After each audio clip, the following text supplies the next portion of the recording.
There is a small moment most evenings when time feels heavy. Not busy. Just heavy. You are not doing anything urgent. You are not resting either. You are just filling space. Many of us know this moment well. We reach for a screen without thinking. We scroll without curiosity. We watch without interest. We are not choosing anything. We are just avoiding the feeling of waiting. This is where the idea begins. Not with technology being bad, but with time being misused. We often talk about killing time as if time were the enemy. Something to get through. Something to numb. But time is not the problem. Our relationship with it is. Context matters here because modern life trains us to stay occupied. Silence feels empty. Darkness feels strange. Stillness feels unproductive. So when we have 20 minutes or an hour with nothing planned, we fill it with noise. We multitask. We half listen. Half watch.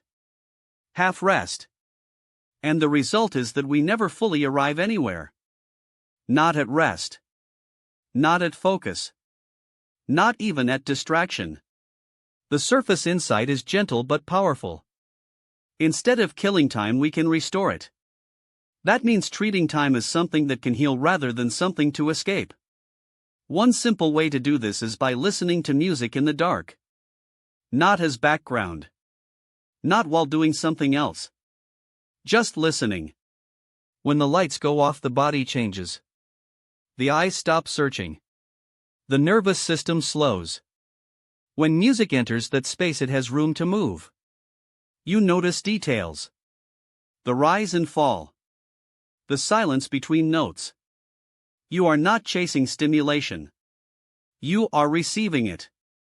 This is different from silence alone. Silence can be calming, but it can also feel like work. The mind starts talking. Lists appear. Worries surface. Music gives the mind a place to rest. It becomes a companion. Something familiar. Something chosen. You are not forcing calm. You are inviting it. The hidden assumption behind constant scrolling is that rest must be effortless. That if rest takes intention, it is too much work. But real rest often asks for a small decision. To turn something off. To choose one thing instead of many. To sit with yourself without distraction. This feels uncomfortable at first because we are used to splitting attention. But attention, when gathered, becomes lighter. You feel less pulled. Less scattered. When you listen to music in the dark, you are single-tasking. You are doing one thing fully. And that fullness is what restores energy.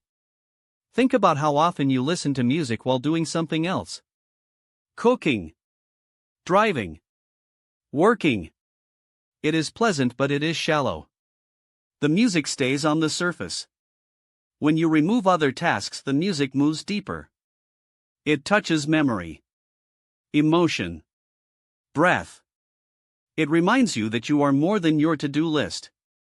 Insight 3 is about timing. What we do just before sleep matters more than we think. The body carries the last input into rest. If the last hour is full of noise and switching, the mind stays active. Sleep becomes lighter. Dreams become restless. When the last input is focused and calm, the body lets go more easily. Music before sleep acts like a bridge. It guides the mind from activity to rest. It clears leftover thoughts without forcing them away. You do not need loud music or dramatic music. Quiet works well. But even strong music can work if it is held with attention. The key is presence. When you are present, the body feels safe. When the body feels safe, sleep comes more easily. Reframing this idea takes it beyond music. This is about how we meet empty moments. Waiting does not have to be wasted. Waiting can be a doorway. A space where you choose how to arrive at the next part of your day. Instead of filling the gap, you can deepen it. Darkness helps because it removes choice. You are not deciding what to look at. You are just there. Music helps because it gives shape to time. Time stops feeling endless. It feels held. Application to daily life is simple and personal. You do not need a special room. You do not need special equipment. You need a chair, a bed, a floor. Turn off the lights. Choose one piece of music you already love. Not something new. Not something to analyze. Something familiar. Let it play. Do not check the time. Do not plan. Just listen. Notice how your body responds. Notice when thoughts come and go. Notice how long it takes before you stop waiting for something else to happen. This practice also changes how you treat yourself. By choosing music, you give yourself a gift. You are not punishing yourself with discipline. You are rewarding yourself with care. This makes the practice sustainable. You want to return to it. Over time, this becomes a ritual. A signal to the body that the day is closing. A signal to the mind that it does not need to solve anything right now. The deeper layer is about attention and dignity.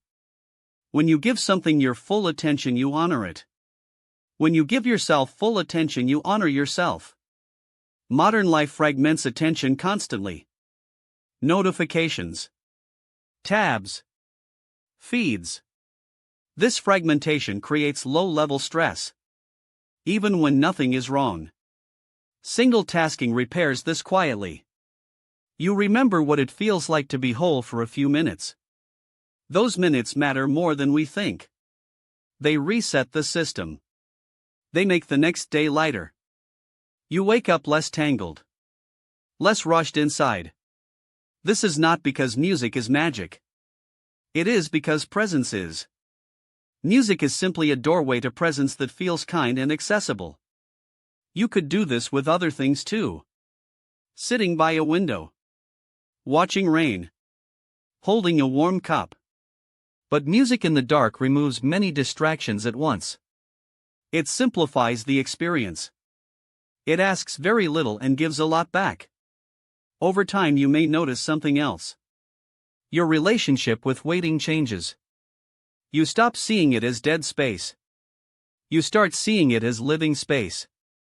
Time becomes something you can enter rather than something you must escape.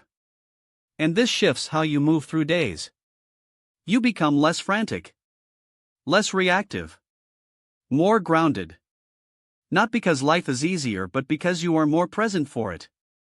So the quiet question that remains is, if you stop trying to kill the empty moments in your day and instead chose one simple way to restore them, what kind of relationship with time and with yourself might slowly begin to change?